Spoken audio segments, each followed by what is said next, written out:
यह प्रवचन his holiness Radha Govind Goswami महाराज द्वारा श्रीमद् भागवतम दसम स्कंद अध्याय 21 के श्लोक 12 और 13 पर दिया गया। हरिद्वार में वर्ष 2001 में 1 से 7 मई तक आयोजित वेणु गीत सप्ताह के अंतर्गत 5 मई की सायंकालीन बैठक में यह संपन्न हुआ। कृष्णं निरीक्ष्य वनितोत्सवरूपशीलं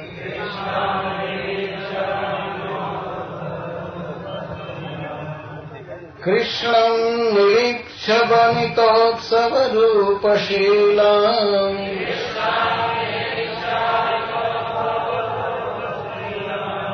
श्रुत्वा च तत्क्वणितवेणुविचित्रगीतम्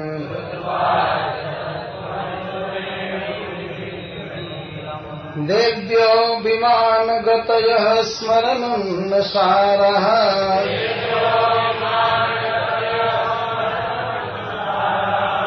भस्यत्र शूनकबरा मुमुहुर्विनिव्यः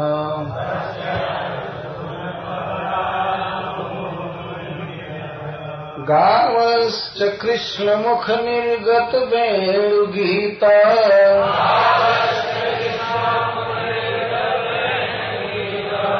पीयूषमुत्तभित कर्णपुटैः पिबन्त्यः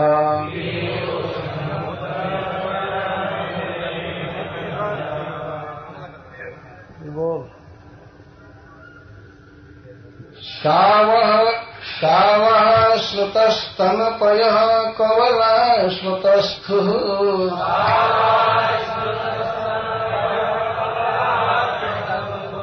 गोविन्दमात्मनि दृशाश्रुकला स्पृशन्त्यः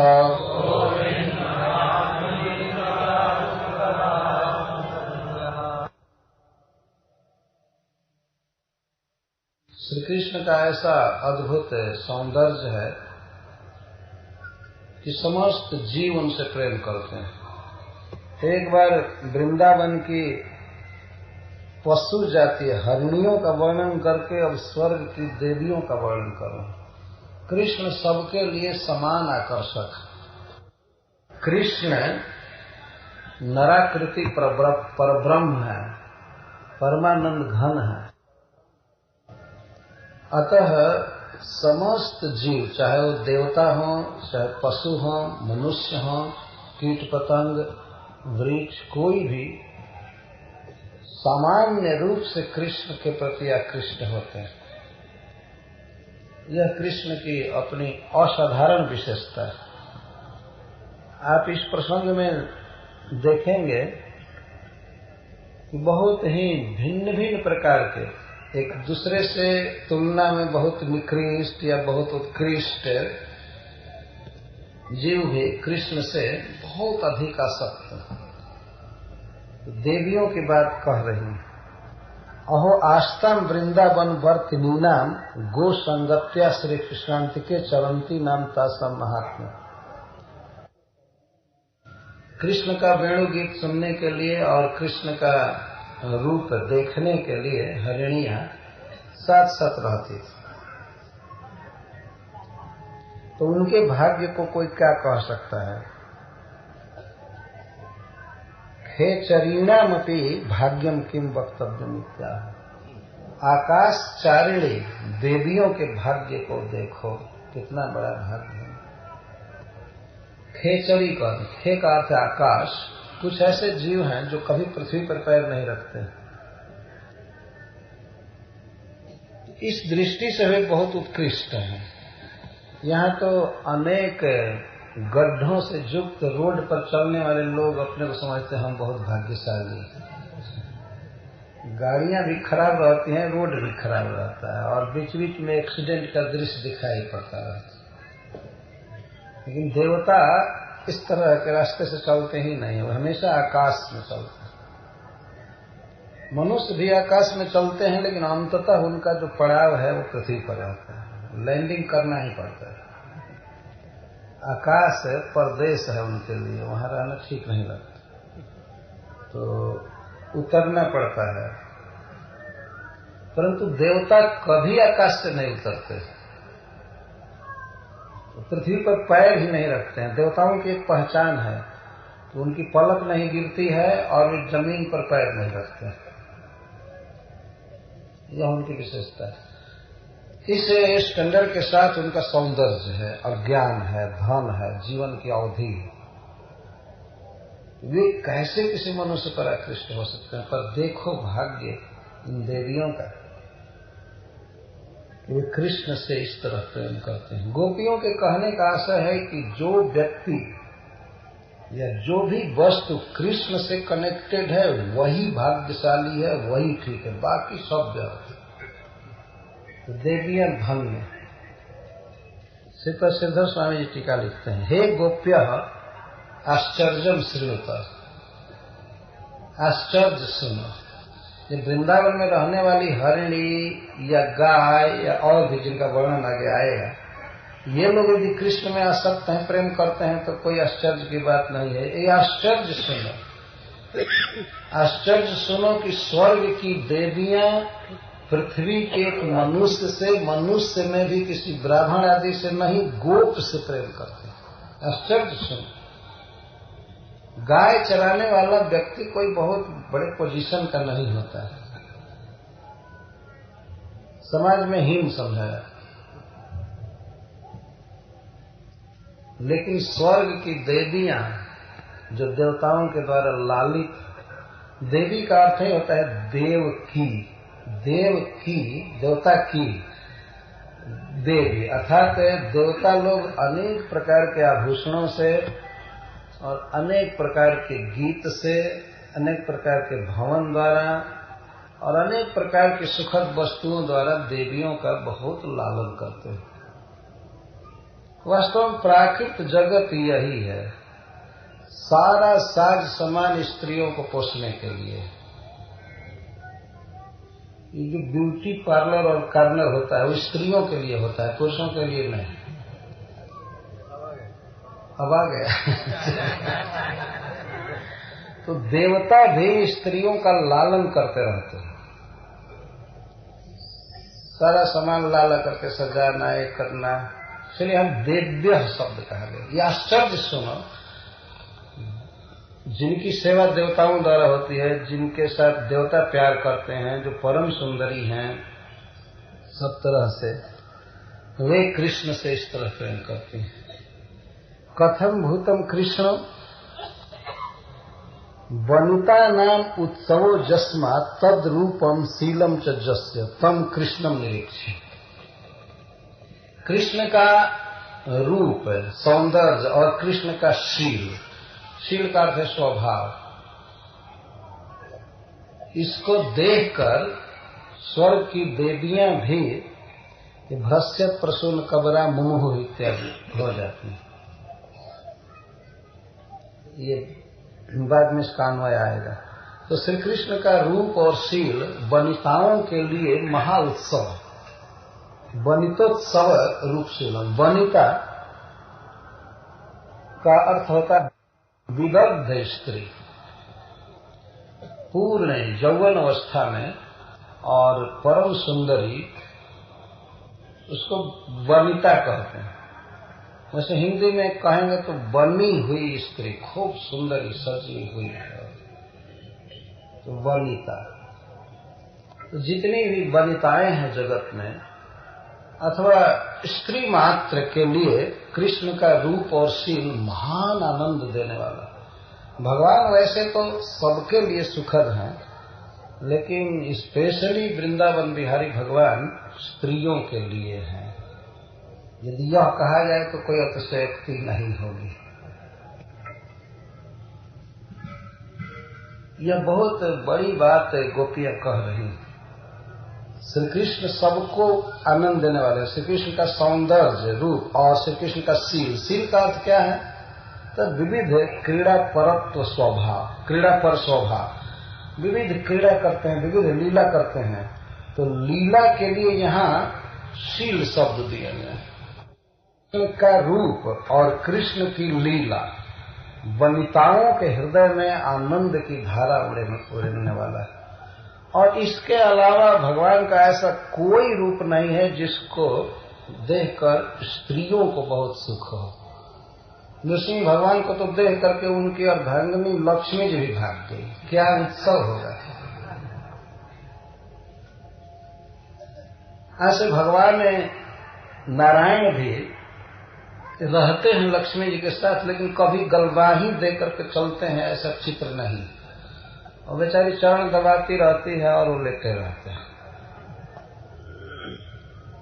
लेकिन भगवान का जो स्वरूप है वृंदावन हरि श्याम सुंदर का, वो स्त्रियों के लिए अति सुखद, स्त्रियों के लिए उत्सव।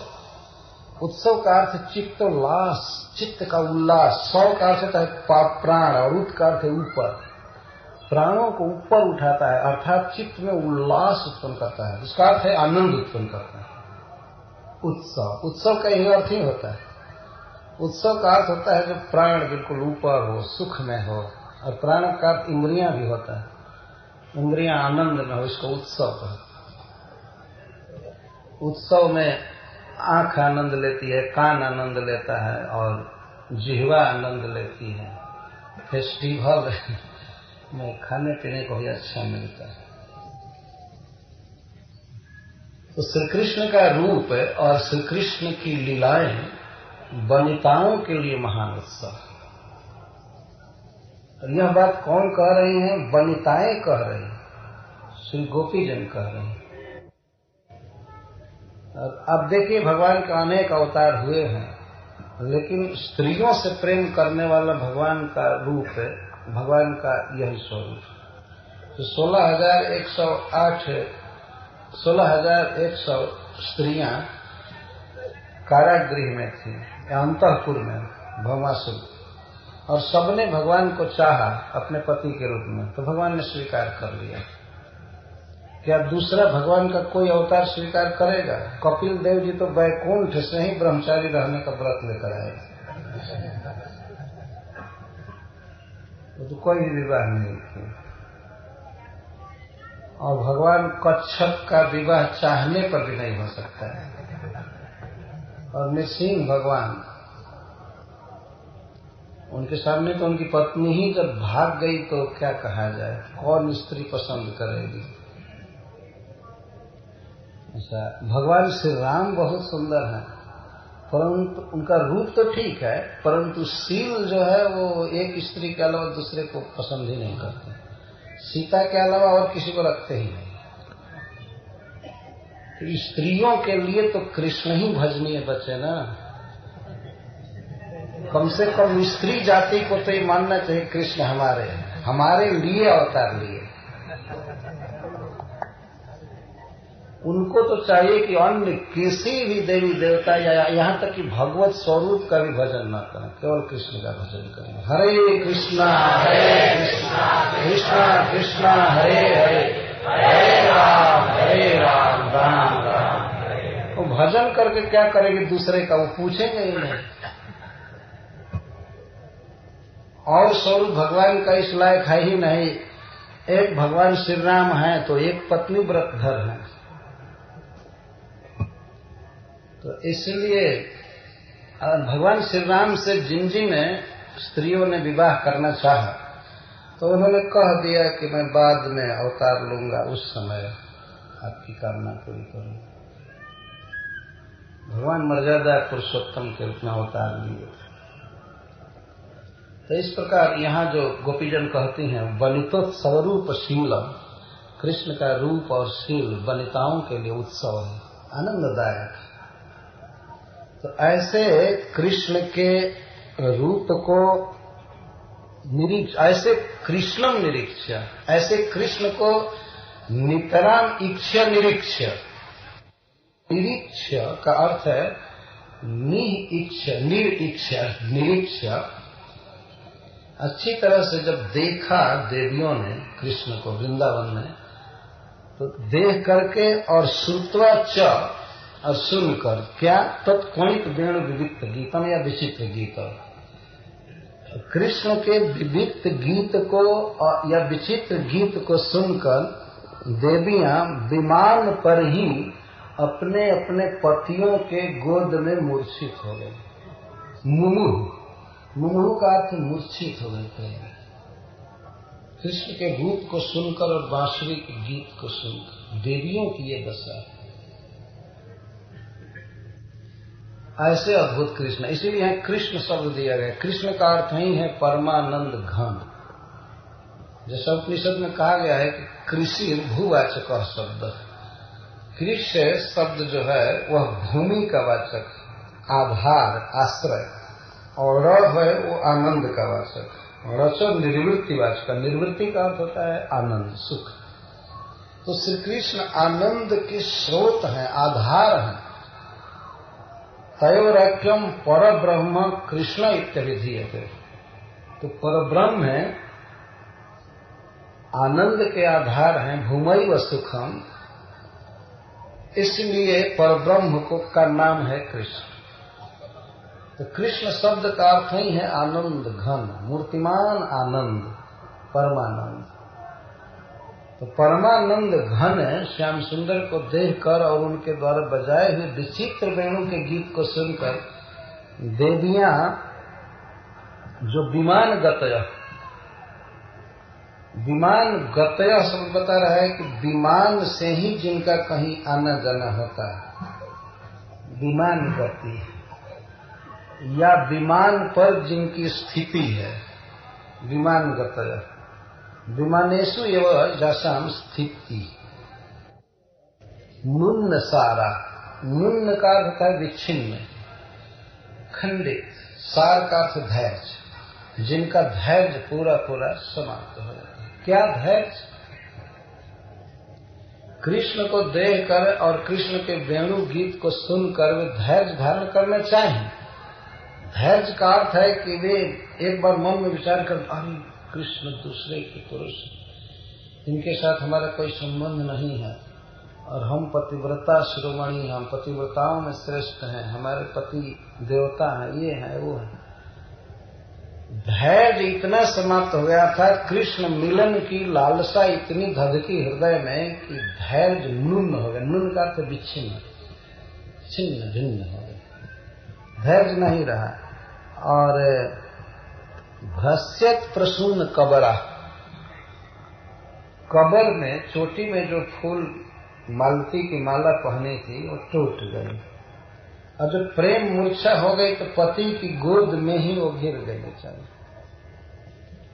और गोपियों के कहने का आशा है कि फिर भी देवता जिनकी पत्नी कृष्ण के प्रेम में मूर्छित हुई है, वे और अपना सौभाग्य मानते हैं, उस देवी पर दोष दृष्टि नहीं करते हैं। लेकिन हाय रे, हमारे पति ऐसे हैं कि हम लोग थोड़ा सा दीर्घ निश्वास लेती हैं, इसी पर पूछने लगते हैं क्यों सांस ले रही है इस तरह से। जैसे मान लीजिए कोई गोपी खड़ी है या परोस रही है भोजन में, थोड़ा खड़ा होकर के ऐसे कर सांस ले, जो चिंता में आदमी कुछ लंबी सांस लेता है, क्या सोच रही हो? वो कहे कुछ नहीं, नहीं ऐसे क्यों सांस ले रही हो, यहाँ मन तुम्हारा नहीं है। तो दीर्घ निश्वास लेने पर हमारे पति जल जाते हैं। और देवता कितने अच्छे हैं कि अपनी पत्नी को अपनी गोद में मूर्छित देखते हैं कृष्ण के प्रेम में, फिर भी सराहना करते हैं और प्रतिदिन विमान पर लाते हैं वृंदावन।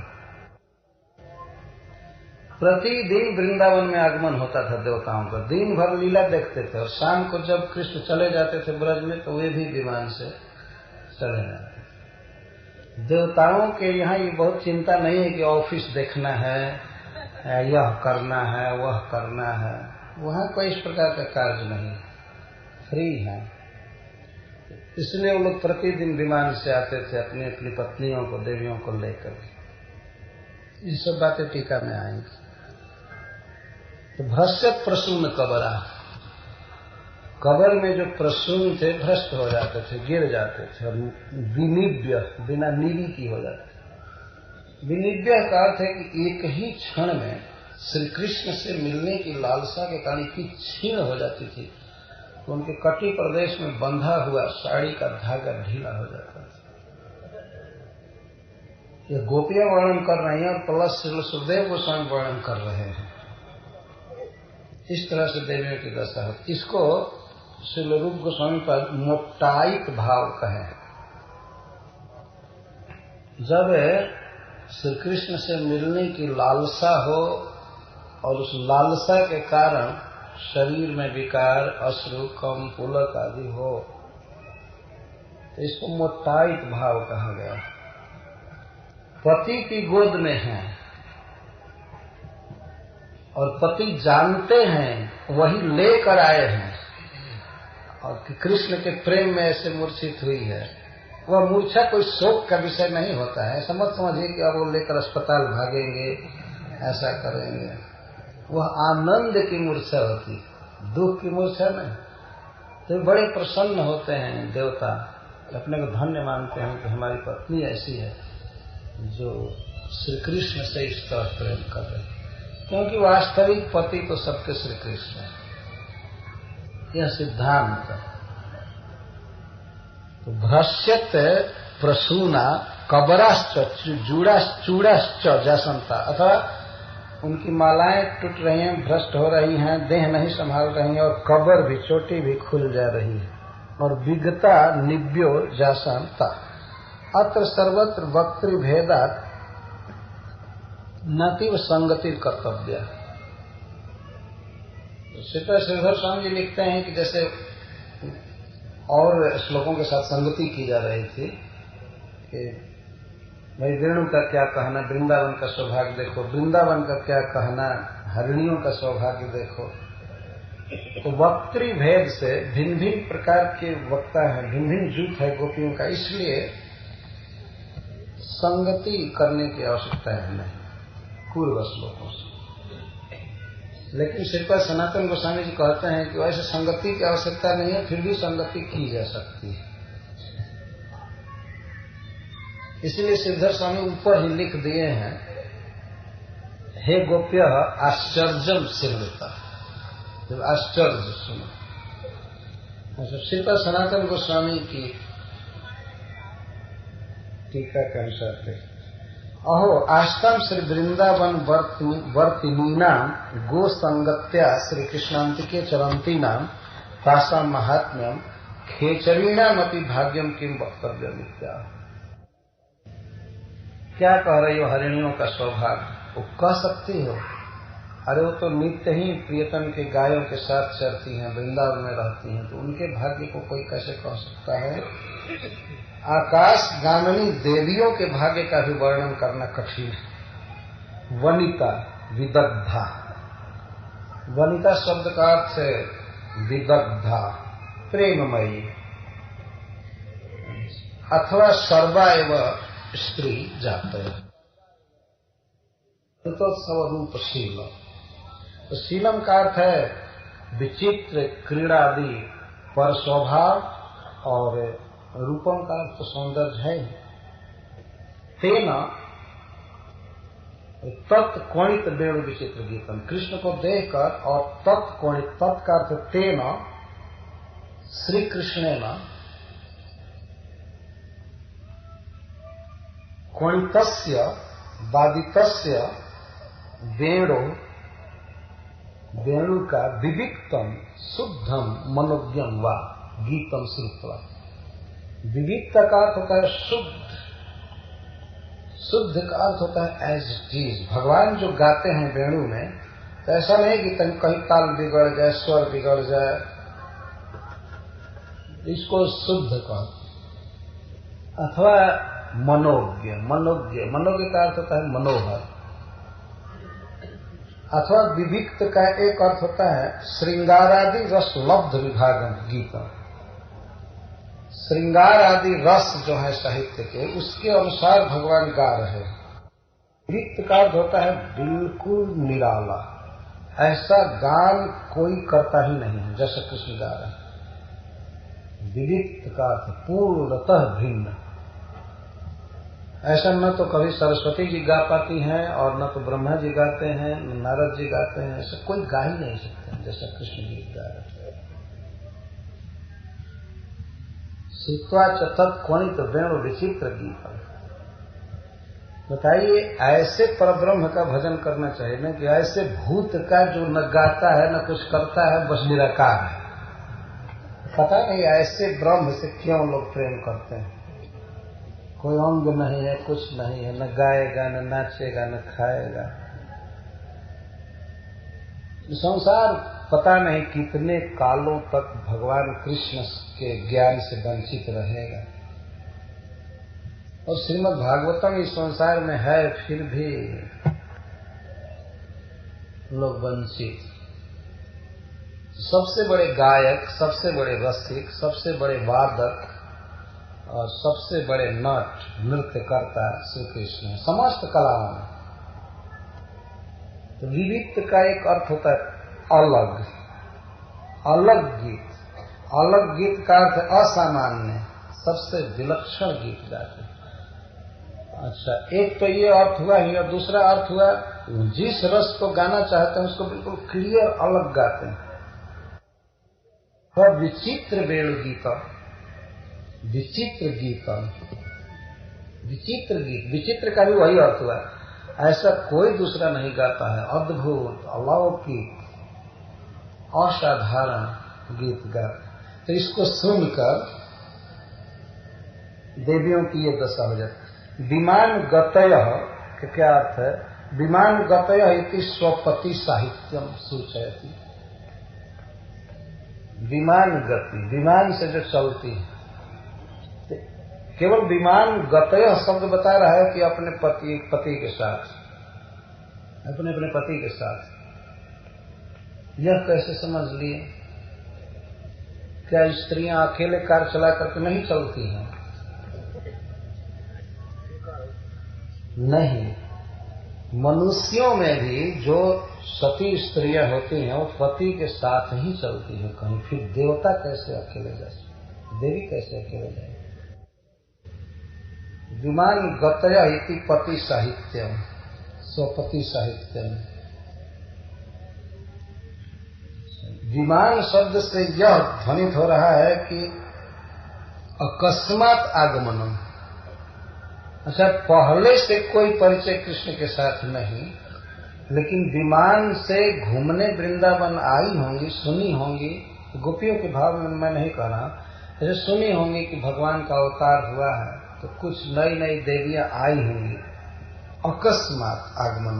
विमान तो चलता है तो अकस्मात चलता है, बहुत तेज गति से। तो अकस्मात आगमन, एक तो उनका अकस्मात आगमन सिद्ध कर रहा है, और दूसरा श्री कृष्ण संगम अयोग्यत्म चक्कर, और श्री कृष्ण के संगम के वे योग्य नहीं है, यह सिद्ध हो रहा है। क्योंकि श्री कृष्ण तो भूमि गति है, भूमि पर रहते हैं, और वो विमान गति है, वो विमान से चलने वाली है, वो श्रेष्ठ है, आकाशगामिनी है। कृष्ण भूमिगामी है। तो कृष्ण के साथ उनका संगम, उनका मिलन उचित नहीं है। दोनों में बहुत अंतर है। इसीलिए तो श्रीधर स्वामी जी कहे ऊपर के आश्चर्यम से विमान गतय बता रहा है कि अकस्मात आई और कृष्ण के संगम के योग्य नहीं है। तथापि ऐसा होने पर भी कृष्ण मिलन की लालसा से वे मूर्छित हो, और उनके मन में यह आने लगा कि मैं क्यों स्वर्ग में जन्म ली, क्यों नहीं ब्रज में गोपी के रूप में मैं जन्म ली। वो ये सोच रहे हैं। जैसे गोपियां इसको नहीं कह रही हैं, लेकिन भीतर मन में छिपा हुआ है, वो मूर्छित हो जाए। तो अब स्वर्ग नहीं सुहा रहा है, घर द्वार नहीं सुहा रहा है, पति का तो स्मरण ही नहीं, और न विमान का सुख न कुछ भी, केवल वृंदावन में रहने के लिए जीवन चल गया कृष्ण को देखने के लिए और कृष्ण का वेणु गीत सुनने के लिए देवियों की ये दशा है। तथापि काम हृत धैर्य सत्य मुमुह, फिर भी कृष्ण के प्रति जो काम हुआ, काम का अर्थ कामना समझना चाहिए।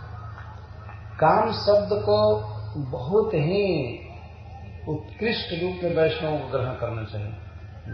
प्रेमैव गोपरामणम काम इत्यगमत प्रथा। शास्त्र कहता है कि गोपियों का जो भगवान के प्रति विशुद्ध प्रेम है उसी को शास्त्रकारों ने काम कह दिया। काम क्यों कहा है? काम इसलिए कहा है कि काम में बहुत प्रबल इच्छा होती है, उत्कट इच्छा होती है प्रियतम को सुख देने की, लालसा होती है मिलने की। इसीलिए गोपियों के प्रेम को ही शास्त्रकारों ने काम कह दिया। तो यहाँ जो काम शब्द आ रहा है वहां प्रेम शब्द रखना चाहिए। ऐसी काम वासना नहीं है देवियों में। इन सारी बातों को समझते जाना चाहिए। और भगवान के प्रति यदि किसी स्त्री में काम भी हो तो वह कृष्ण के प्रति होने से अपने आप शुद्ध हो जाएगा, क्योंकि वह परमात्मा के प्रति जीव का संबंध है, वह चिन्मय है, दिव्य है।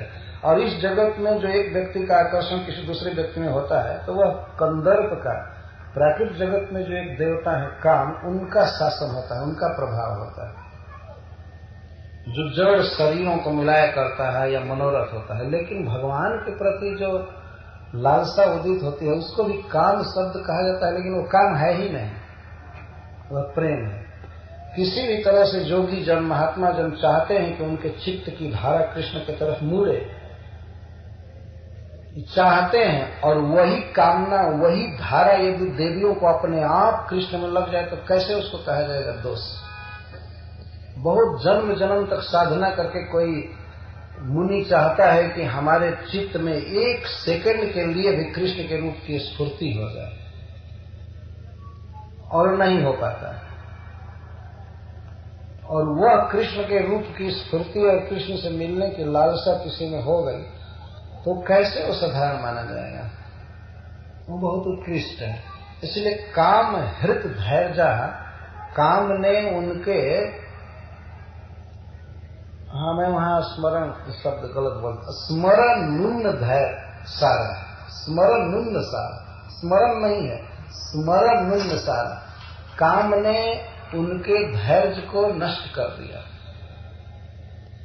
अरे जब आई हैं वृंदावन में तो उनको चाहिए था कि संभाल करके रहें, कम से कम पति के सामने तो कृष्ण के प्रति ये प्रेम प्रकट नहीं होना चाहिए था। लेकिन जब धैर्य ही छिन्न भिन्न हो गया तो आप क्या करें?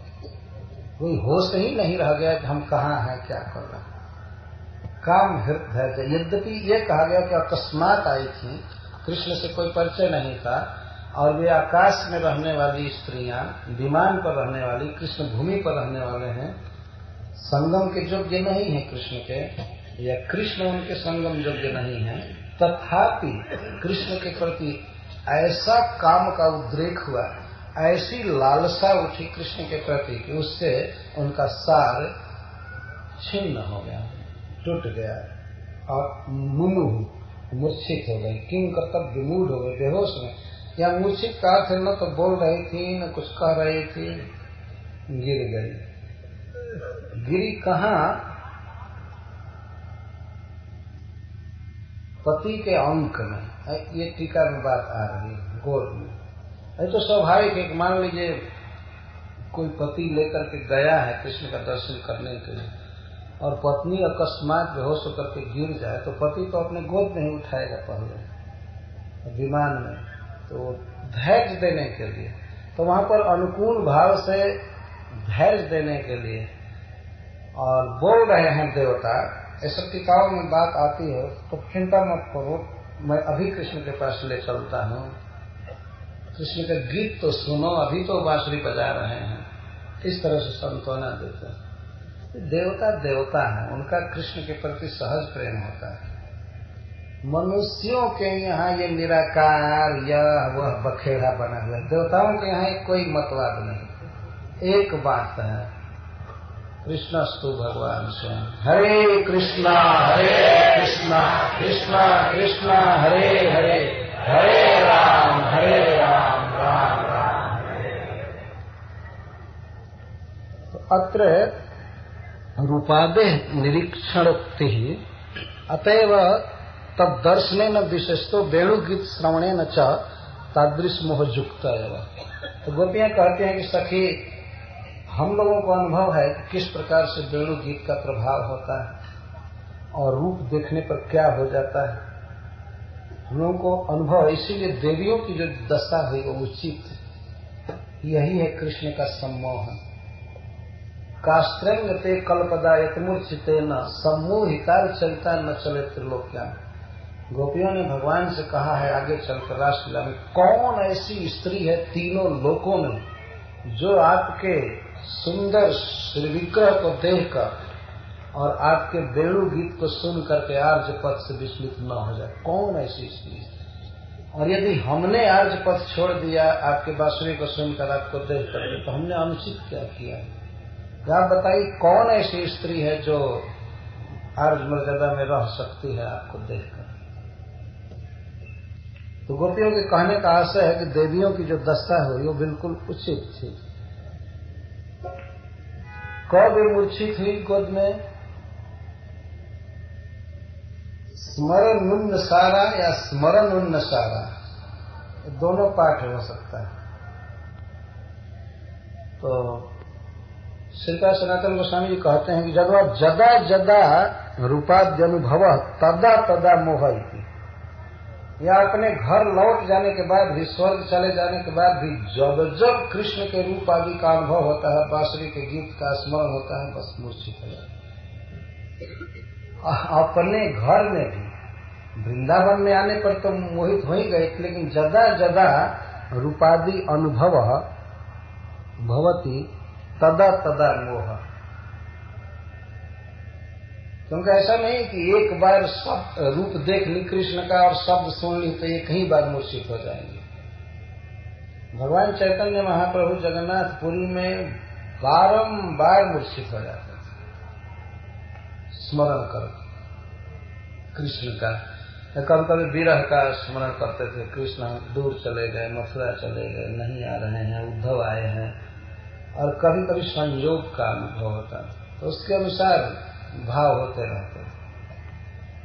स्वर्ग की देवियां जब जब अनुभव करती थी रूप आदि का, तब तक मूर्छित हो रही है। अन्यत्र च व्यक्ततया तदुमुक्ति श्री वृंदावन वर्तिनाम महाभागा नाम तेषां स्वतः तत्सिद्धे। मोहे नैव विमानतो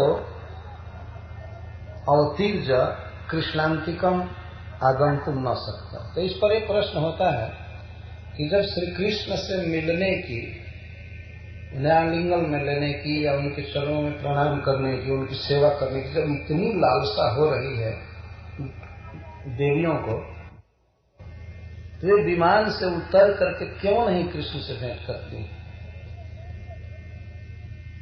इसका उत्तर देते हैं कि जब मूर्छित है तो कैसे भी उतर सकती है। मूर्छित होगा इसीलिए नहीं उतर पाए, मुमुहु। मोह भी ऐसा है कि इसके मोह के दो बाहरी लक्षण दिए जा रहे हैं। प्रभाव, लक्षण नहीं, प्रभाव। कि एक तो जितनी भी फूल की मालाएं धारण की थी कबर में, तो कबर भी खुल गई। जो केस सवारी थी, केस भी बिखर गए। जब किसी व्यक्ति को होश नहीं रहा तो केस भी खुल गए और टूट गई मालाएं, फूल बिखर गए। और छीन हो जाने से कटी का बंधन भी ढीला।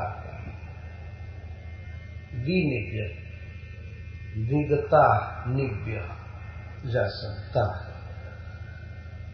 ये प्रभाव। अहोबत सुर सुंदरी नाम अपनी सम्मोहनस्य एवं भूतस्य सर्व सौभाग्य मृत सिंधु अस्य दर्शनम अपनी न आत्मवती अस्मान थी। तो सुर सुंदरियों को भी सम्मोहन करने वाला है। यह अद्भुत अमृत सौंदर्यामृत का सिंधु है कृष्ण, और उनका दर्शन भी हमें नहीं होता है। हमारे जीवन को धिक्कार। सुर सुंदरियों को भी सम्मोहित करने वाला रूप। किंवा वन विहारिण तस्य तत्र तथा दर्शनाद्य भाव वयम धन्य एवं। अथवा इसका भाव यह है कि हम वन विहार करते समय वन विहारी कृष्ण के इस रूप को नहीं देख पाती हैं, हम अधन्य हैं। और तास्तु धन्य एवं, दूसरी जगह जन्म हुआ है, दूसरे लोक में दूसरा समाज है और बहुत बड़ा समाज है, बहुत बड़ी मर्यादा है। लेकिन सखियों, देवियों का भाग्य देखो कि पति के द्वारा कोई प्रतिबंध नहीं है, समाज का कोई प्रतिबंध नहीं है, स्वर्ग से आया करके दर्शन करती हैं। और हमारा कितना दुर्भाग्य है कि यही जन्म हुआ गोप जाति में और फिर भी हम कृष्ण को नहीं देख सकते।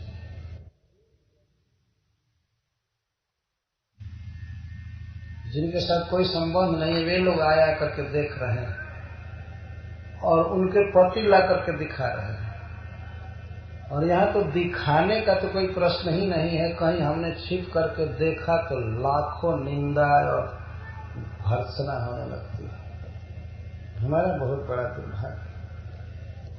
श्रील जीव गोस्वामी पाद जी कहते हैं, विमान गतय इति अनेन भर्तृ सहितत्व बोध्यते एवं विध वैवस्ते अपि आसम पतो न भिषुयन्ति। इस प्रकार की विवस्था में पड़ी हुई हैं देवियां, फिर भी उनके पति न अभ्युयन्ति, उनमें दोष नहीं देखते हैं, प्रत्युत गुण देखते हैं। और अस्माकम निःश्वसिते अपि असूयन्ति। जीव गोस्वामी पाद का, हम तो निश्वास लेती हैं तो ये दोष निकालने लगते हैं। निश्चित तुम कृष्ण का चिंतन कर रही हो, ऐसा हमारा दुर्भाग्य। अतो वेणु विदिक्त गीतम श्रुत्वा न श्रृणुमा, हम सुन करके भी नहीं सुन पाती हैं। अगर मान लीजिए कृष्ण वेणु बजा रहे हैं और कोई गोपी खड़ी है, पति भोजन कर रहे हैं और हाथ में भोजन का पात्र लेकर के वो सुनने लगती है स्तब्ध, तो वो डांटते, क्या हो गया, क्या कर रही? तो वो बेचारी उधर से चित हटा करके और भोजन परसती है। तो यह बहुत बड़ी बाधा लग रही है। देवियां तो निश्चिंत सुनती है, हमको वेणु गीत सुनने का अवकाश नहीं। अतः श्रुत्वापि न श्रृणुमा इत्यहो न काठिन्यम पामरता चित्त पूर्व दैन्य। तो दैन है कि हम सुन करके भी नहीं सुन पाती हैं, देख करके भी नहीं देख पाती हैं। अब शरार्थ दर्शनी से देखिए, विश्वनाथ चक्रवर्ती ठाकुर। किंच अस्माकं गोपीनां गोपे कृष्णे रतिर न अतीव अनुचिता जतो देव्योपि मानुषे तत्र गोपे कृष्णे रतिमत्या सत्य। कृष्ण गोप हैं और हम गोपी हैं, तो हम गोपियों का कृष्ण में इस तरह प्रेम होना बिल्कुल अनुचित नहीं है, क्योंकि देवियां भी मनुष्य से और उसमें भी गोप से कृष्ण से इस तरह प्रेम कर रही हैं। अगर वह अनुचित नहीं है तो गोप कृष्ण में गोपियों का प्रेम कैसे अनुचित हो सकता है?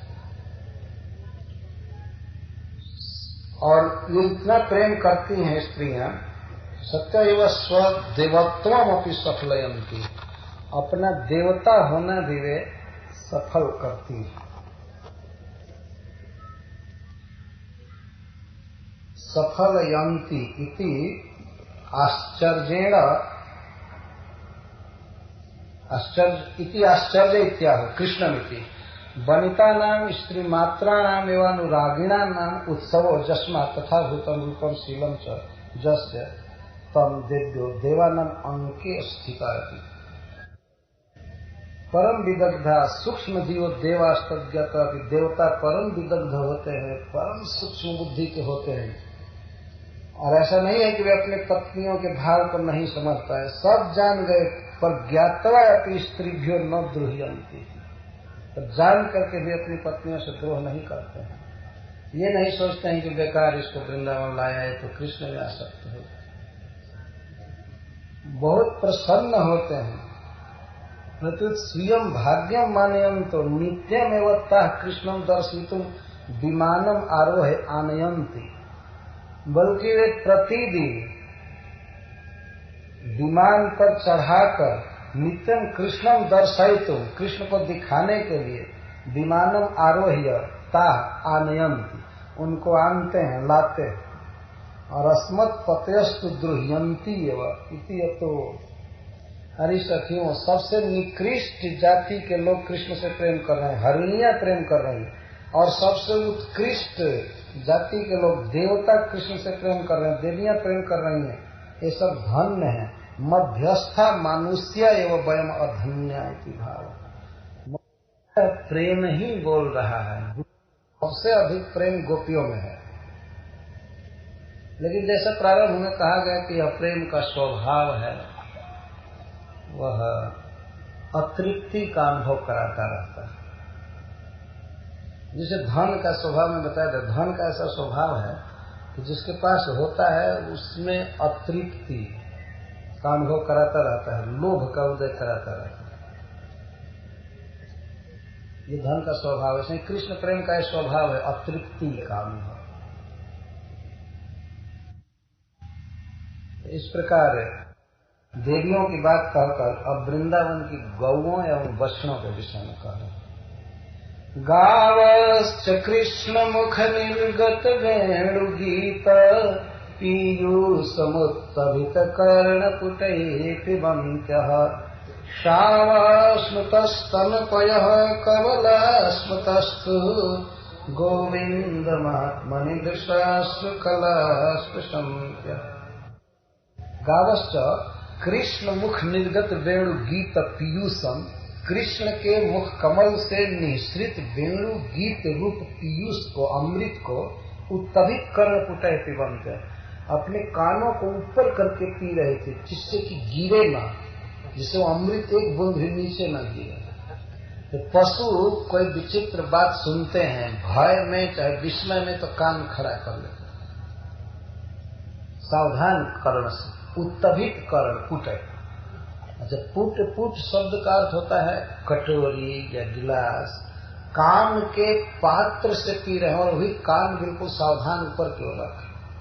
उत्तभित कर्ण पुटैः पिबन्त्यः, वेणु गीत पीयूष को पीते, श्रवण करते हैं ये नहीं कहा गया। आपने पहले सुना कि सुन करके, श्रुत्वा च तत्क्षणिक वेणु विचित्र गीत। उत्तभित कर्ण पुटैः, कर्ण पात्रों को उत्तभित, उन्नमित, ऊपर करके, सावधान करके पीना। और शावा और बच्चे जो हैं गौओं के, स्मृतस्तन पयः कमला, ऐसा का तो बिल्कुल छोटे छोटे बच्चे जो गौओं के साथ हैं और कभी कभी बीच बीच में मां का स्तन पीने लगते। तो जब गोविंद का, कृष्ण का वेणुवादन हो रहा है और पहले से ही, वेणुवादन होने से पहले से ही मान लीजिए मां का दूध पी रहे हैं, तो वेणु गीत के श्रवण के आनंद के कारण, श्री कृष्ण के प्रति वात्सल्य भाव के कारण गायों में अपने आप दूध चूता है, अपने आप, बच्चे को पिलाने के लिए नहीं। ये ध्यान रखना चाहिए, कृष्ण को पिलाने के लिए वात्सल्यमयी गौओं का दूध अपने आप स्मृत हो रहा है। स्मृत का अर्थ है बहना, स्मृत स्तन पयः, तो वो बच्चे जो हैं अब वो पी नहीं रहे, ये भी बांसुरी का गीत सुनने में लगे हैं, लेकिन जो दूध चू रहा है तो वही कवर के रूप में उनके मुख में है, और उनके मुख से भी, बच्चों के मुख से भी टप टप चमक टपक रहा है नीचे, तो पी नहीं रहे।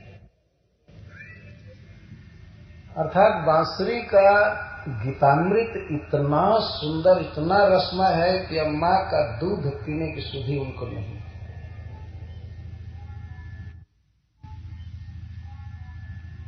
वे सुनने लगते हैं और गौएं सुनने लगते हैं इस तरह। और ये कभी भी कहीं भी अदृश्य उपस्थित हो जाता है, और सभी गौएं और सभी बछड़े इस तरह से होते हैं।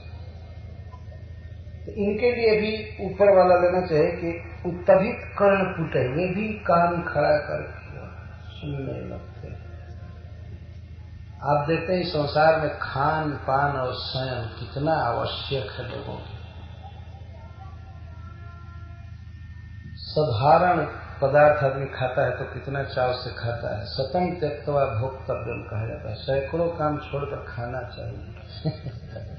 लेकिन यह कहा जाता है कोटिम त्यक्त्वा हरि भजे, करोड़ों काम छोड़कर कृष्ण का भजन करना चाहिए। सैकड़ों काम छोड़कर खाना चाहिए और करोड़ों काम छोड़कर भजन करना चाहिए। तो सतम त्यक्त्वा भोक्तव्यम, तो वास्तव में संसार में जो भी काम हो रहा है सब खाने के लिए हो रहा है। खाना इसलिए जरूर है कि देह बिना खाए चलेगा नहीं। यहाँ तक जो साधु महात्मा है उनको भी खाना पड़ता है, क्योंकि बिना खाए देह चलेगा नहीं। पर खाना अपने आप में एक रस है, रस आता है, आस्वादन होता है। और वो भी आपने देखा होगा, बछड़े जब गाय का थन पीते हैं तो कितनी तत्परता से थन में वे अपने सिर से झोंका देते हैं कि दूध आवे, और उनको बहुत जोर से पकड़ना पड़ता है हटाने के लिए माँ के थन से। कभी कभी तो घसीट करके ले जाते हैं बच्चों को। तो इतनी उत्कंठा होती है दूध पीने की, परंतु बांसुरी के गीत में इतना आनंद है कि दूध का कवर मुंह में है, लेकिन उसको न निगल रहे हैं न उगल रहे हैं और सुन रहे हैं। ये भोजन का स्वाद गीत के, भगवान की बांसुरी गीत में इतना आनंद है। श्रीपाद श्रीधर स्वामी जी कहते हैं, क्षरण संकया एवं उत्तभित उन्नमित कर्णपुट पिबंत्य। गायें कानों को खड़ा करके और गीतामृत पी रहे, वेणु गीत का पीयूष पी रही हैं क्षरण शंका से। क्षरण का अर्थ होता है चूर न जाए, गिर न जाए। तो ये प्रश्न, वो तो शब्द है, शब्द क्या गिरेगा, लेकिन शब्द नहीं है।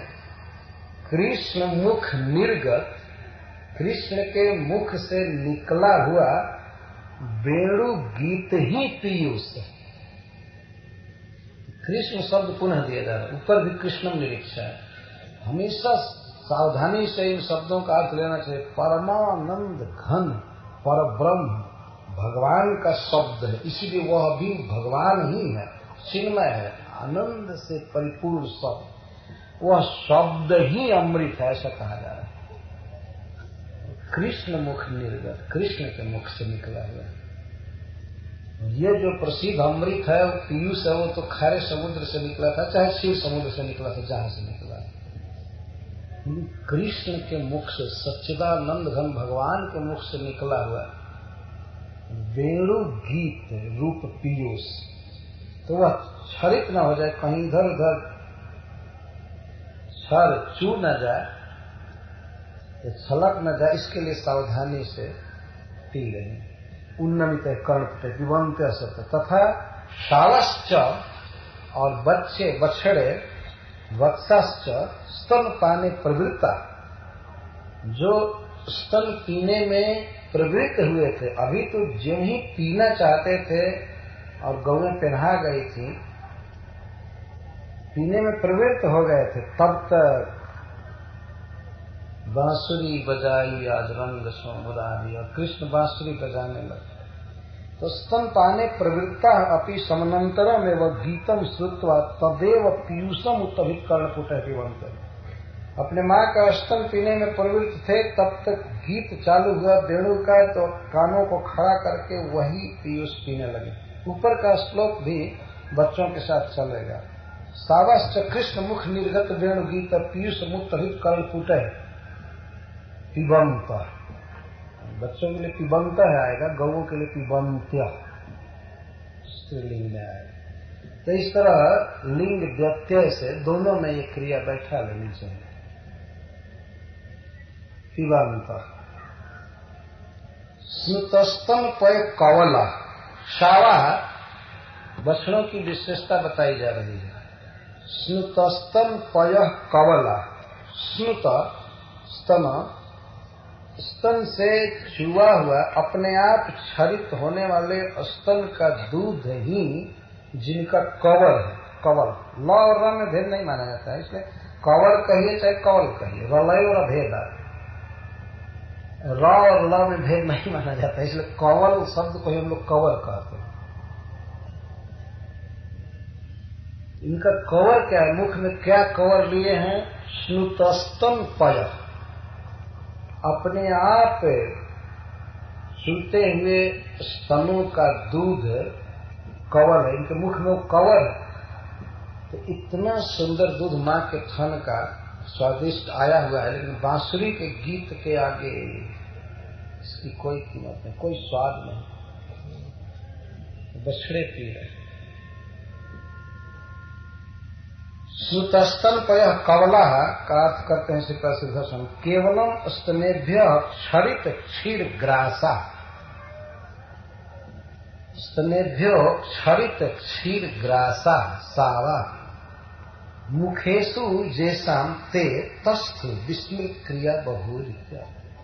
वे माँ का दूध पीना तक भूल गए, ये भी स्मरण नहीं रहा कि मैं दूध पीने के लिए हूँ या माँ का थन है पास में, दूध है मुख में और कुछ टप टप टपक रहा है क्योंकि स्तन तो क्षरित हो ही रहा है और माँ का चूचक पकड़े हैं मुख में, लेकिन वेणु गीत पी रहे हैं कान से।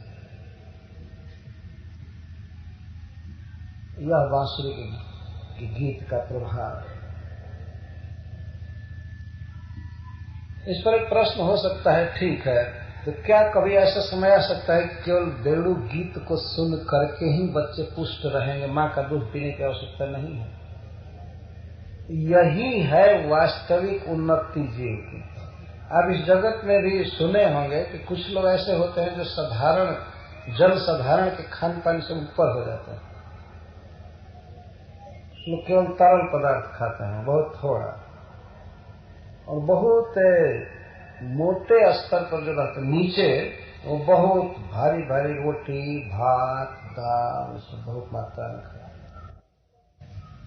लेकिन जो लोग ऊपर उठते जाते हैं अध्यात्म में, उनका भोजन कम होता जाता है, नींद कम होती जाती है और कम भोजन करके भी उतना ही आनंद में रहते हैं। यहाँ तक कि बहुत आगे जो बढ़ जाते हैं ऋषि मुनि, तो ये केवल हवा भर सांस लेकर के और लाखों वर्ष जीवित रहता है।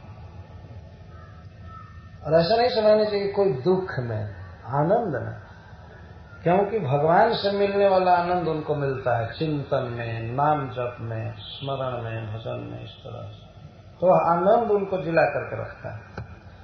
यह भोजन कितना दिन जिलाएगा?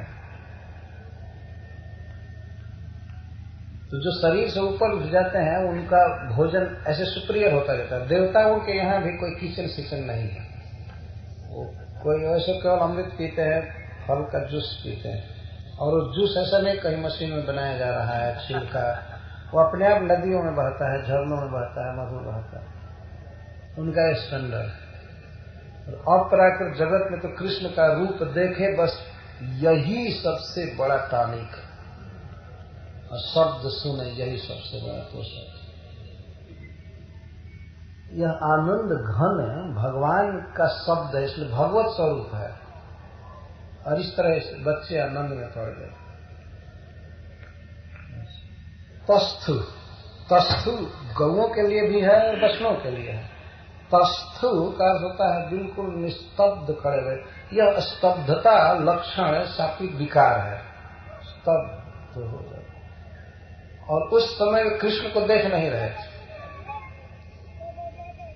कृष्ण कहीं दूर पर हैं, तो आंख बंद करके और कान से वेणु नादामृत सुन रहे हैं, पी रहे हैं, और मन से स्पृशम इसमें लिखा है, मन से कृष्ण का स्पर्श कर रहे हैं। गौएं ये सोच रही हैं कि कृष्ण हमारे गोद में हैं, मन की आंखों से कृष्ण को अपने गोद में लेकर के चाट रही हैं, सहला रही हैं, दूध पिला रही हैं। किस तरह से कभी कभी कृष्ण डायरेक्ट दूध पीते थे गौओं के, तो भावना कर रहे कृष्ण हमारे पास है, इसलिए यहाँ पर दर्शन की बात नहीं है, और यह स्वाभाविक मनसी स्पृशम क्या दिखाई, मन से कृष्ण को देख रही है, आंख तो बंद है, स्तंभित है। और बछड़ों के लिए भी है मनसी स्मरण के, मन में स्मरण कर, और दृष्टा अश्रु कला, और आंख से आंसू, कला का अर्थ कलयंती, बहंती इत्यर्थ, आंख से आंसू बह रहा है, आनंद का आंसू बह रहा है आंख में, और इस कारण से भी कृष्ण को देख नहीं सकते। जब आंसू भरा हुआ है आंख में तो कृष्ण को देखने का प्रश्न है। इसीलिए मनसी,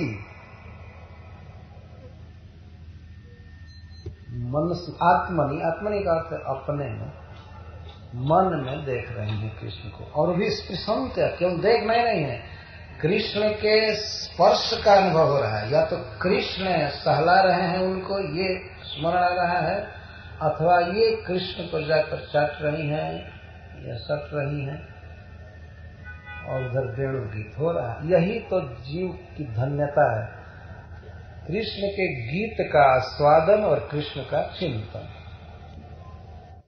पूर्व लिखितानुसारेण वही वाक्यतया व्याख्या, अथवा पहले जैसी व्याख्या की गई वैसे ही की जाएगी।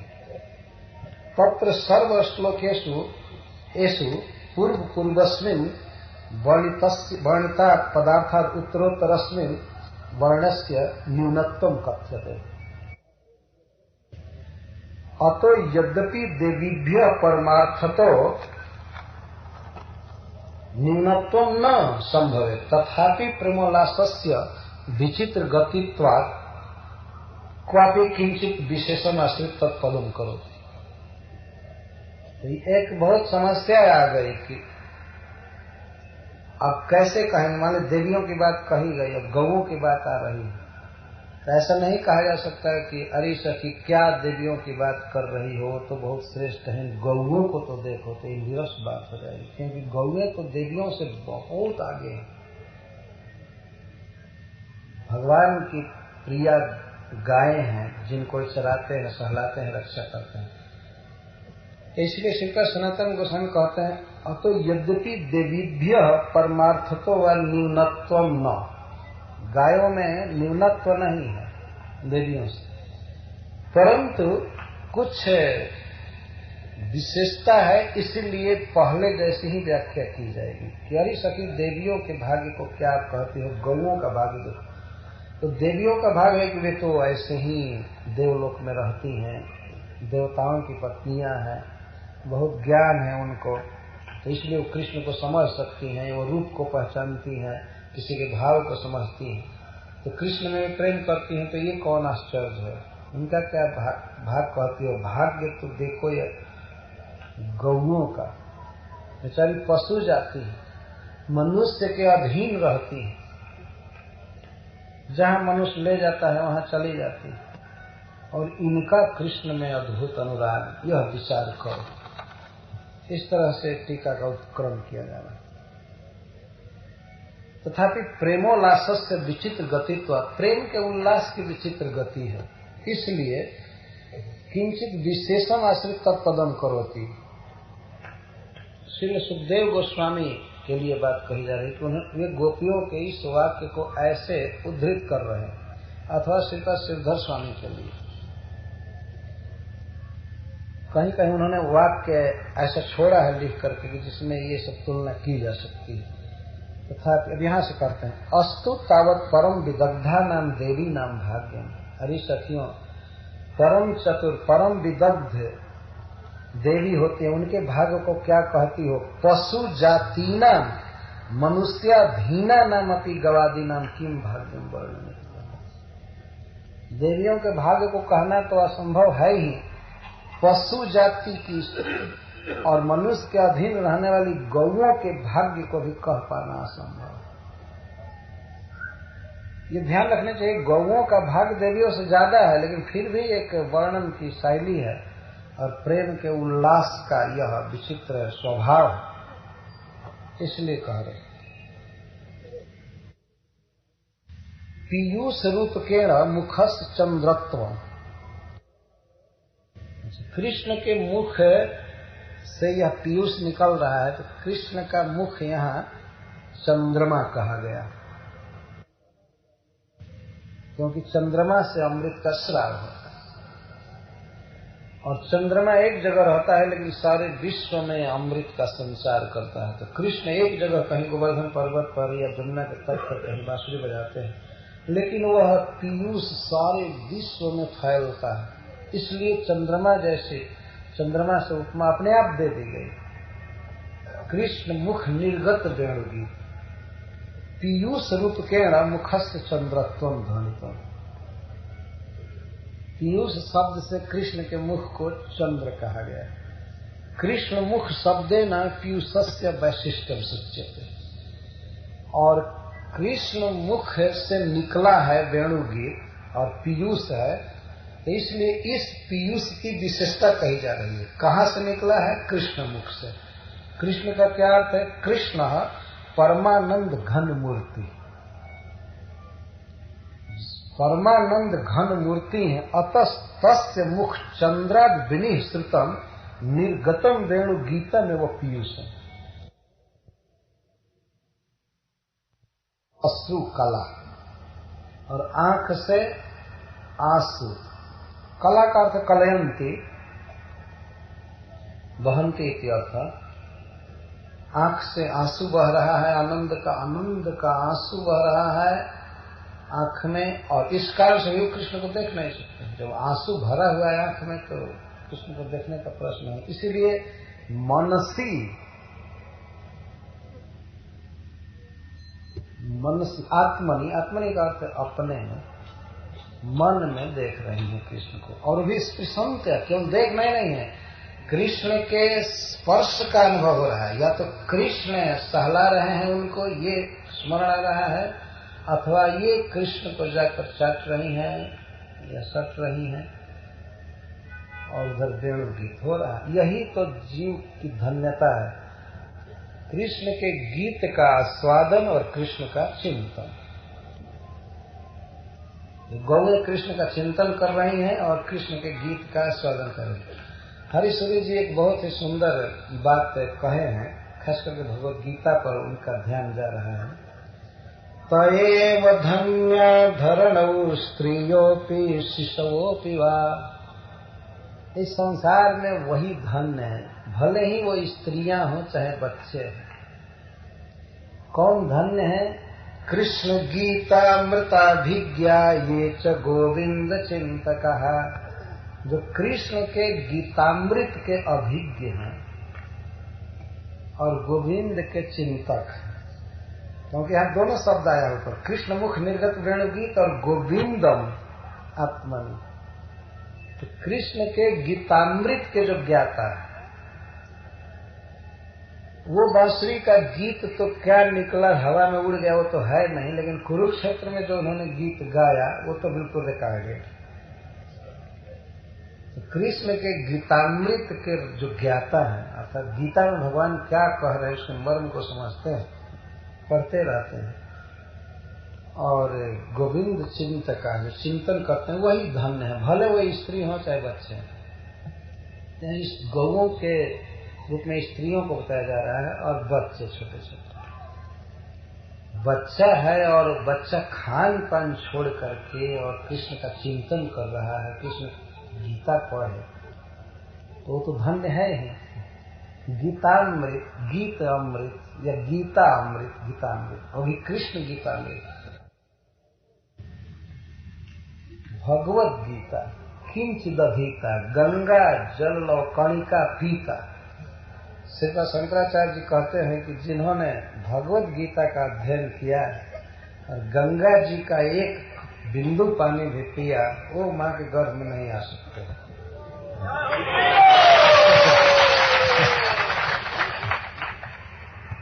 निश्चित करेंगे, क्योंकि गीता भगवान के मुख से निकली है और गंगा भगवान के चरण से निकली। ये महिमा है, और इन दोनों को भगवान भेजे हैं इस जगत में कि जा जाकर सबको बुलाकर मेरे पास लाया कर।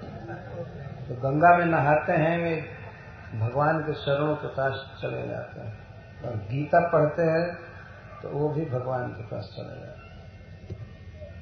धन्य है, चाहे स्त्री हो चाहे बच्चा, क्योंकि स्त्रियों शिशव होती, शिशु बेचारे ज्ञानी नहीं होते हैं, देश काल आदि का अनुभव नहीं होता है, लेकिन शिशु भी हो, कृष्ण को प्रणाम करे, भागवत सुने और गीत सुने, भगवान का चिंतन करे, तो भी धन्य। अतः तत् स्पर्शनाद्य भावेन वयम धन्यायति भाव। हे सखियों, हमको कृष्ण का स्पर्श कभी नहीं मिलता है जैसे गौओं को मिलता है, इसलिए हम अधन्य। कृष्ण के कर कमल का स्पर्श हमको नहीं मिला, गौओं को दिन रात मिलता रहता है, इसलिए गौएं धन्य। हरिणी नाम देवा नाम च तद्रूप दर्शन वेणु श्रवण उठता। हरिणियों के लिए दोनों बात कही गई, कृष्ण के रूप का दर्शन और वेणु गीत का श्रवण, और देवियों के लिए भी गवाम च वेणु गीत श्रवण मात्रेण तादृश भावयति। और गौओं को कहा गया केवल वेणु गीत सुन करके ये भाव हुआ, तो इस तरह से वे दोनों से श्रेष्ठ, हरिणियों से और देवियों से भी श्रेष्ठ गौओं। उनको देख करके कृष्ण को और वेणु गीत सुन करके वो दशा होती थी, और इनकी दशा तो केवल वेणु गीत श्रवण मात्र से हो जाती थी, इसलिए दोनों से श्रेष्ठ स्वाभाविक है।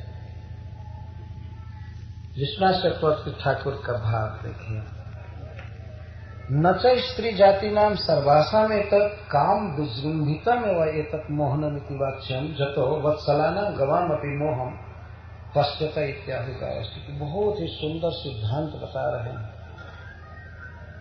जैसे देवियों का प्रेम यदि भगवान के प्रति विचार करें तो एक विचार यह किया जा सकता है कि देवियों का जो प्रेम है कृष्ण के प्रति, उसका आधार है काम। काम का अर्थ है लालसा विशेष मान लीजिए। कुछ भी हो तो ये कहा जा सकता है देवियां कृष्ण से प्रेम कर सकती है, लेकिन अब यहां बताया जा रहा है कि जिनमें काम बिल्कुल है ही नहीं, वे भी कृष्ण से उतना ही प्रेम कर सकते हैं। कोई जरूरी नहीं है कृष्ण के प्रति जिसमें काम हो वही प्रेम करेगा। अब इसे बछड़ों की बात यहाँ कही जा रही है, गौओं की बात कही जा रही है। कृष्ण जीव के प्रीति के सहज विषय है, और बीच में काम या कोई वस्तु जरूरी नहीं है। इस संसार में कामोपाधिक प्रेम होता है, प्रेम नहीं कहेंगे, कामोपाधिक काम कहिए। काम कारण होता है, निमित्त बनता है। स्त्री पुरुष के जो प्रेम है, संबंध है, पति पत्नी का भी, उसमें काम ही मुख्य है। उससे पति स्त्री से प्रेम करता है, स्त्री पति से प्रेम करती है, लेकिन कामोपाधिक प्रेम है। तो देवियों में मान लीजिए कोई कहे कि उनका कृष्ण के प्रति कामोपाधिक प्रेम है, क्योंकि विनिव्य हो जाना, भ्रष्य प्रसून कबरा, मुमुहु, पति के अंक में मूर्छित हो गए। लेकिन जैसे एक युवती कृष्ण से प्रेम कर सकती है, तो वैसे एक पशु कर सकता है। जैसे बच्चे प्रेम कर रहे हैं यहाँ पर देखिए। और श्रीमद् भागवत में वर्णन है कि जब ध्रुव महाराज के पास भगवान प्रकट हुए, तो ध्रुव महाराज के बाहों में, जीभ में और नासिका में ऐसी उमंग हो रही थी कि लगता था कि वे बाहों में भगवान को पकड़ लेंगे। बच्चा है, लेकिन यह प्रेम वासना सहज है उनमें। श्लिष्यंत एवं बाहु भी, ऐसा लगता था कि कृष्ण को पकड़ लेंगे भुजा या चाटने लगेंगे। लिहंत एवं जीवया, ऐसे जीवा की दशा हो रही थी, लगता था कि वे चाटना चाहते हैं भगवान को और सूंघना चाहते हैं। जिघ्रंत एवं नाशक, श्लिष्यंत एवं बाहु भी और लिहंत जीवा, इस तरह से ऐसे उनकी इंद्रियों का भाव हो रहा है। तो जो बच्चा है और संसार में इस तरह की बात जो नहीं देखा है कि स्त्री पुरुष का प्रेम क्या है या प्रेम करना जानना, उसका भी भगवान के प्रति निरुपाधि प्रेम होता है। उसमें कोई बीच में कारण नहीं बन सकता है। उपाधि का अर्थ होता है हमेशा एक भिन्न कारण। ध्रुव महाराज की दशा है। यहाँ पर गौओं की बात श्री विश्वनाथ चक्रवर्ती ठाकुर कह रहे हैं कि न च स्त्री जाति नाम सर्वासा में तत्काम विजृंभितम एवं ये तत् मोहनमिति वाच्यम। काम विजृंभित मोह है, सभी स्त्रियों के लिए ऐसा नहीं कहा जा सकता। जो तो वत्सलानाम गवान अपि मोहम पश्यत, वत्सल गायों का मोह देखो कृष्ण के प्रति। मोह का अर्थ संसार का विस्मरण, कृष्ण का ही केवल चिंतन स्मरण। वात्सल्य भाव एवं मोहने हेतु अस्ति इति वाच्यम। कृष्ण के प्रति केवल काम विकार ही नहीं, वात्सल्य भाव से भी उतना ही ऊंचा प्रेम किया जा सकता है। तो वात्सल्य भाव एवं मोहने हेतु अस्तित्व वाच्यम जतो भाव शून्य नामपि तदीय शावा नाम मोहनम पश्यते क्या। अच्छा, तो यह बात तो कह दिए, ठीक है, गौओं का तो वात्सल्य भाव है, तो स्वाभाविक प्रेम करने की वासना है अपने बच्चों से, इसलिए कृष्ण से प्रेम करती है। ऐसा प्रश्न हो सकता है। स्त्रियों में स्वाभाविक काम है देवियों में, तो वे कृष्ण से प्रेम कर रहे हैं, मोहित हो गए। गौओं में स्वाभाविक वात्सल्य है अपने बच्चों के प्रति, इसलिए कृष्ण में वात्सल्य भाव हो गए। परंतु बछड़ों में क्या प्रेम का भाव है, और उनकी ऐसे कैसे दशा हो रही, इसीलिए कृष्ण विलक्षण विषयालंबन है जीव के प्रीति के। और कोई भी भाव, जैसे उस श्लोक में आया है, प्रणयादि भीति मोह गुरु गौरव भाव है न श्लोक, संक्रोध काम सहज प्रणयादि भीति, किसी भी भाव से, या कोई भाव शून्य भी है फिर भी कृष्ण को देख करके भाव उत्पन्न हो जाएगा उसको। पहले से कोई भाव नहीं, लेकिन कृष्ण ऐसे प्रीति के विषय हैं कि उनको देखते ही भाव समुद्र तरंगायित हो जाता है अपने आप, या उनकी बात सुनते ही। इसीलिए कृष्ण पर ब्रह्म है, यह सिद्ध हुआ, जीव के वास्तविक सेव्य है, प्राप्य। तो बच्चों का प्रेम विश्वनाथ चक्रवर्ती ठाकुर जी हैं कह रहे हैं, वात्सल्य भाव एवं मोहने हेतु अस्ति इति वाच्यम जतो भाव शून्य नामपि तदीय शावा नाम मोहनम पश्यते इति आह। शावा वत्सा स्तन पाने प्रवृत्ता, जब बछड़े स्तन पीने के लिए प्रवृत्त थे, उसी समय समानांतरम एवं गीतम श्रुत्वा तदेव पीयूषम उत्तभित कर्णपुटे विवम, पीने के लिए स्तन प्रवृत्त हुए थे और पीने लगे कृष्ण मुख निर्गत वेणु गीत पीयूष, उसको भूल गए बिल्कुल। और कृष्ण मुख निर्गत वेणु गीत पीयूष, और भी कर्ण पुटे, और वो भी उत्तभित कर्ण पुटे, सावधान कान के पात्रों में पीने लगे। स्तनपान असामर्थ्य, और स्तनपान करने में समर्थ नहीं हुए। स्तनेभ्य स्नुतानम पैसम कवला एवं मुखे न तो निगिलनम जैसे अंत तस्त, केवल स्तनों से चूता हुआ दूध ही कवर के रूप में उनके मुंह में टिका हुआ, पी नहीं रहे। ये देखा जा रहा था कि कवर है मुख में, लेकिन पी नहीं पाए।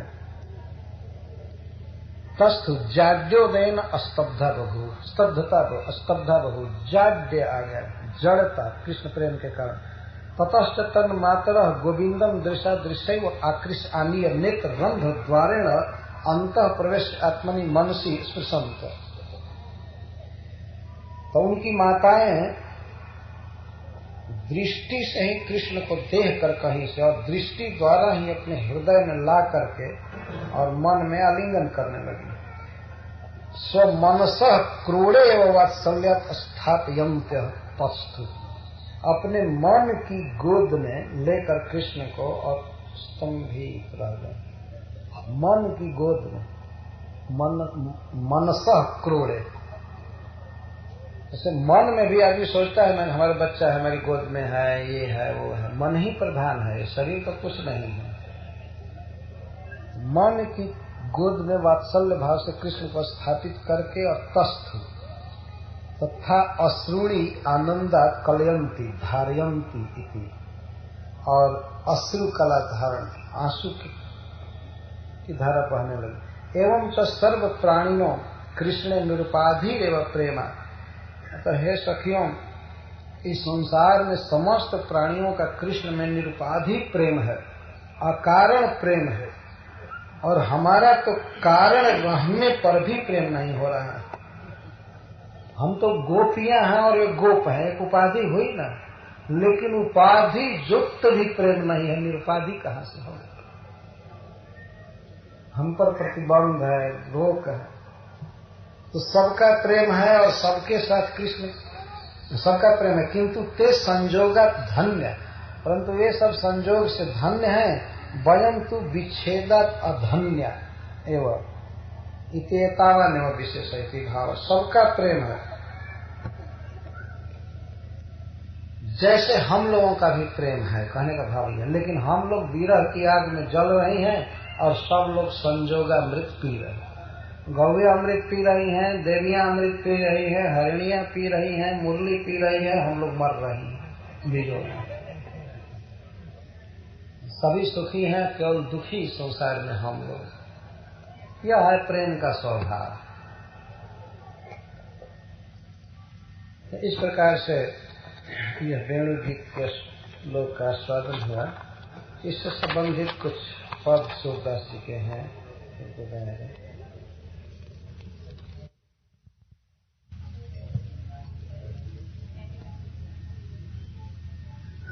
बांसुरी के विषय में श्री गोपियां कह रही हैं कि अरे सखी, यह बांसुरी विधाता से भी अधिक प्रवीण हो गई, ब्रह्मा से भी अधिक प्रवीण हो गई।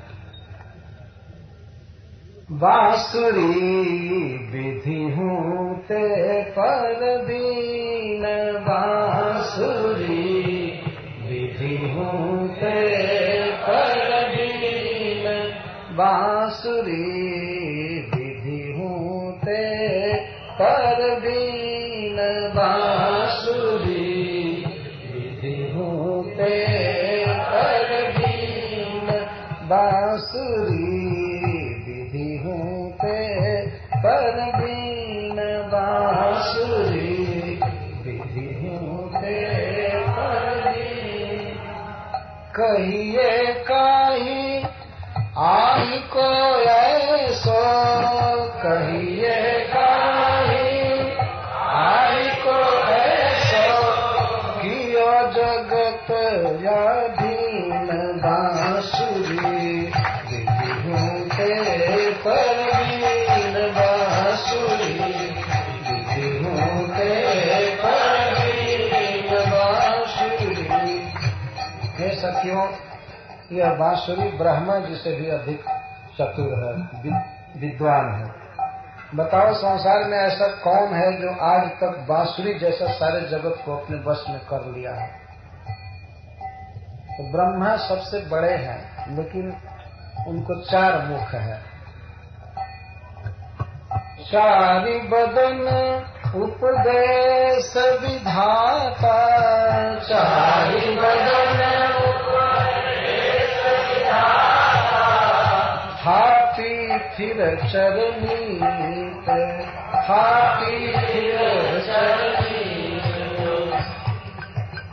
8 बदन गरजति गरबीली, 8 बदन गरजति गरबीली। क्यों चली है यह गीत बांसुरी, क्यों चली है यह गीत बांसुरी, विधि हूँ ते पर दीन, बांसुरी विधि हूँ ते पर दीन, बांसुरी विधि हूँ ते पर दीन। तो ब्रह्मा जी के 4 मुख हैं और 4 मुख से उपदेश करते हैं, और उन्होंने नियम बनाया कि यह जीव स्थिर रहेगा और यह जीव चलेगा।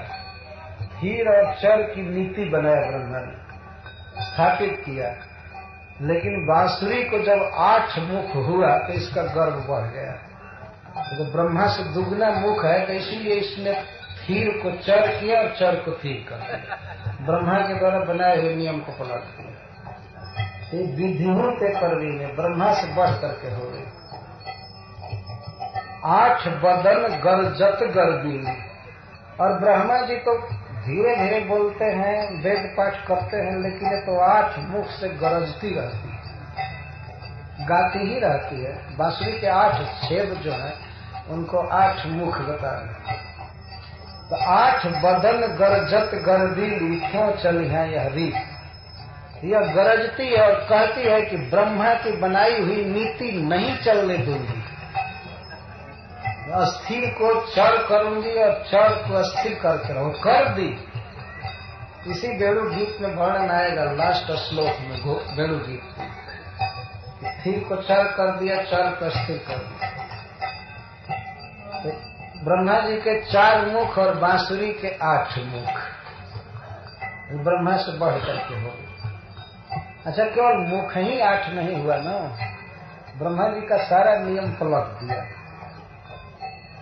अब आगे कहते हैं, ब्रह्मा जी एक कमल पर बैठे हैं और यह 2 कमल पर बैठी हुई है। कृष्ण का 2 हस्त कमल है, हमेशा 2 हाथ से बांसुरी बजाते हैं और वो भी कमल की पंखुड़ियां इसकी सेवा करती रहती। और ब्रह्मा जी तो कमल पर बैठे हैं, कमल उनकी सेवा नहीं करता है। एक कमल पर बैठने का बड़ा गर्व था ब्रह्मा को, लेकिन जब हरिकर कमल जुगल पर बैठी, कृष्ण के जुगल कर कमल पर बैठी, तो इसका अभिमान और बढ़ गया। विपुल विभूति लही चतुरानन, विपुल विभूति एक कमल करिखान, एक कमल करिखान का था। बहुत बड़ी विभूति पाया ब्रह्मा जी ने एक कमल पर बैठ करके। पर बांसुरी हरि कर कमल जुगल पर बैठी, हरि कर कमल जुगल पर बैठी, हरि कर कमल जुगल पर बैठी, हरि कर कमल बाढ़ो यह अभिमान बांसुरी, बांसुरी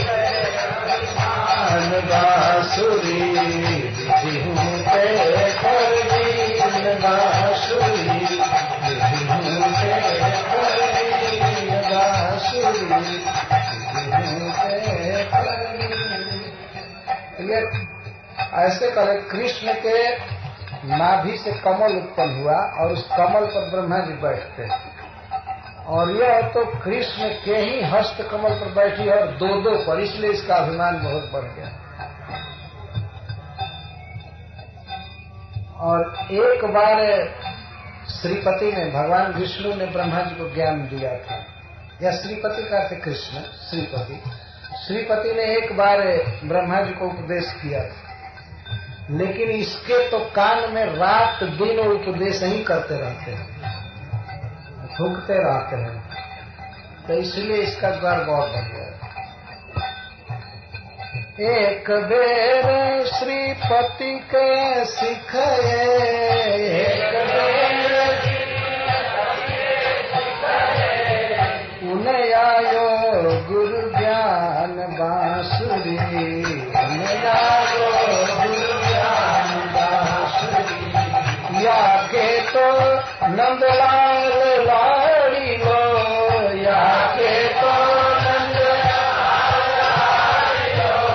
या के तो नंदलाल लाड़ी लो, या के तो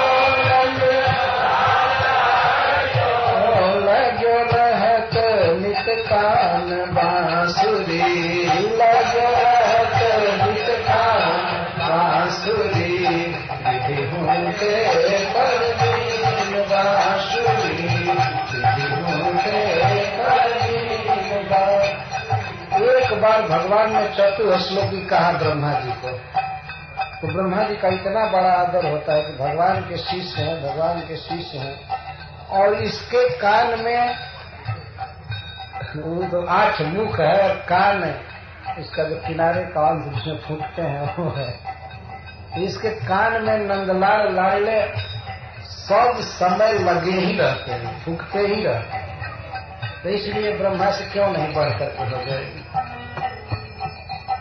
या के तो नंदलाल लाड़ी लो, या के तो नंदलाल लाड़ी लो, लगो रहत नित कान बांसुरी, लगो रहत नित कान बांसुरी, विधि होते परवीन बांसुरी।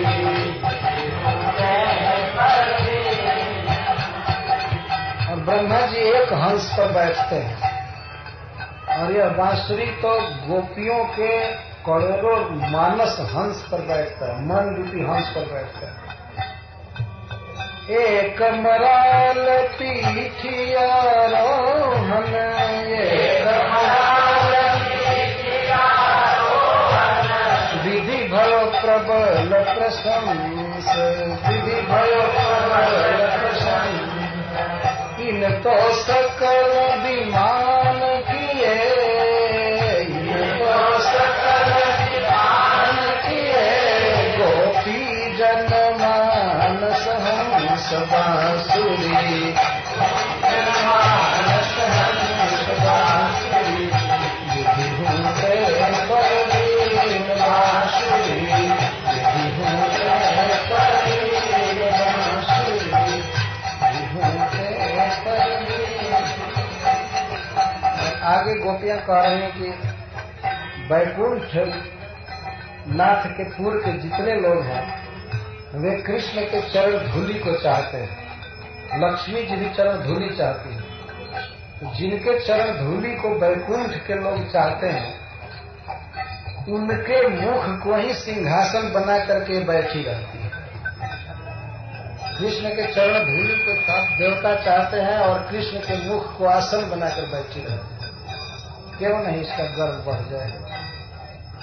श्री वैकुंठ नाथ पुरवासी, श्री वैकुंठ नाथ पुरवासी, चाहत जा पद लेनी, चाहत जा पद लेनी, ताको मुख सुखमय सिंहासन, ताको मुख सुखमय सिंहासन, करी बैठी यह यैन बांसुरी, करी बैठी यह यैन बांसुरी, विधि होते परवीन बांसुरी, विधि होते परवीन बांसुरी, विधि होते परवीन। अधर सुधाती कुल व्रत पारो, अधर सुधाती नहीं सिखा नहीं पाद बांसुरी, नहीं सिखा नहीं पाद बांसुरी, तदपि सूरया नंद सुवन को, तदपि सूरया नंद सुवन को, याही सोयम राग बांसुरी, याही सोयम राग बांसुरी,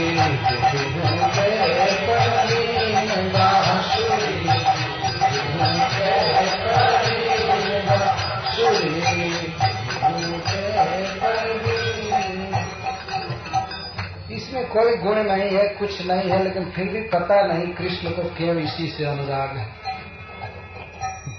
क्यों इसी के पीछे लगे रहते।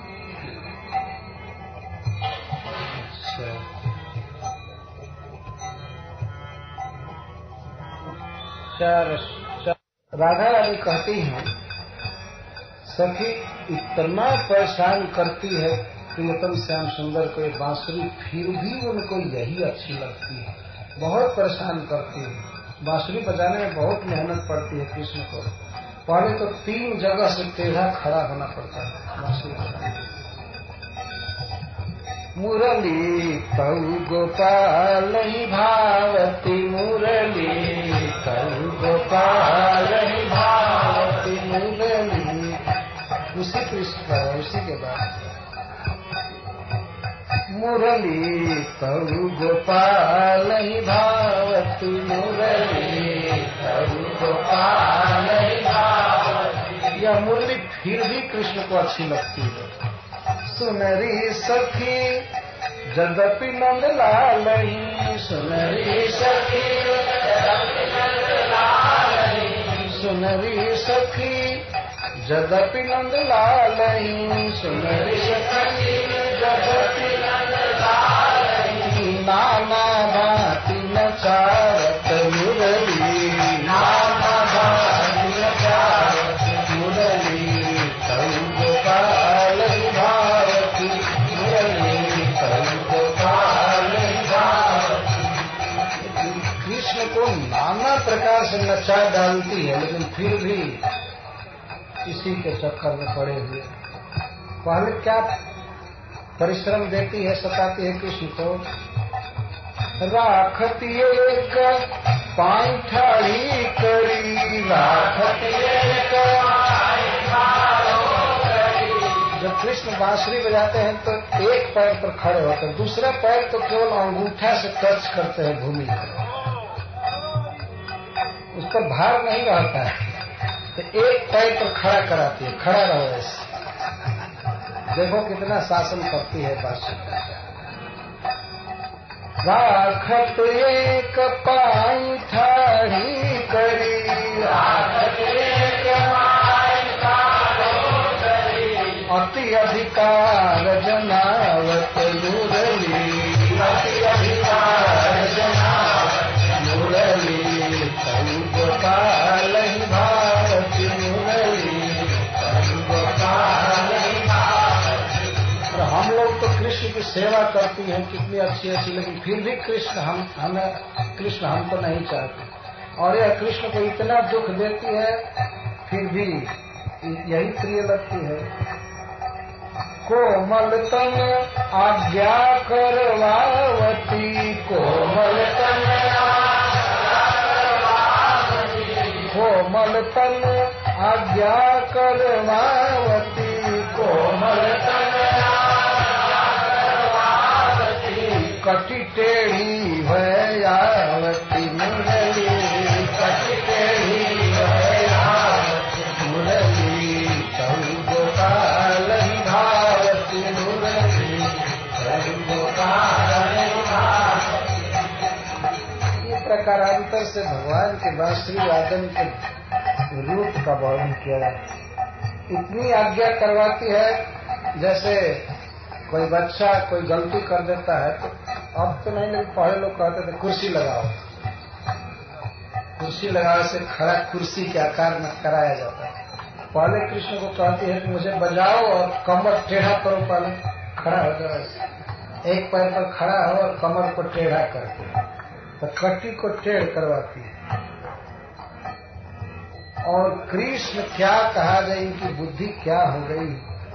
अतियाधीन सुजान कनौड़े, अतियाधीन सुजान कनौड़े, गिरिधर नार नवावती, गिरिधर नार नवावती। नार कहते गर्दन को। जो व्यक्ति पर्वत धारण कर लिया, उसको बांसुरी धारण करने में गर्दन झुका देता है, जबकि उंगली भी नहीं झुकी थी गिर धारण करने। इतना नाचना चाहती है। क्या हो गया है कृष्ण को। गिरिराज धारण करने में गर्दन टेढ़ी नहीं हुई, उंगली टेढ़ी नहीं हुई, और यह चढ़ बैठी है कृष्ण पर। अति आधीन सुजान कनौड़े, गिरधर नार नवावत। गिरधर की गर्दन झुका देती है, अथवा गिरधर को नारी नवा देती है। यह नार माने गर्दन में। आपुन पौड़िया धर सज्जा पर, आपुन पौड़िया धर सज्जा पर, कर पल्लव पलटावती मुरली, कर पल्लव पलटावती मुरली, तनु गोपाल भारती मुरली, तनु गोपाल भारती। और अपने कृष्ण के अधर सज्जा पर सोई रहती है और कृष्ण इसका चरण दबाते हैं, उसके शरीर को पूरा दबाते हैं, संवाहन मसाज करते हैं। इतना सता रहेगा, फिर भी कृष्ण को यही अच्छी लगती। क्या कहा जाए। अतियाधीन सुजान कनौड़े, अतियाधीन सुजान कनौड़े, गिरिधर नार नवावती, गिरिधर नार नवावती। आपुन पौड़ी अधर सज्जा पर, आपुन पौड़ी कर पल्लव पलटावती मुरली, कर पल्लव पलटावती मुरली, तनु गोपाल भावती मुरली, तनु गोपाल भावती।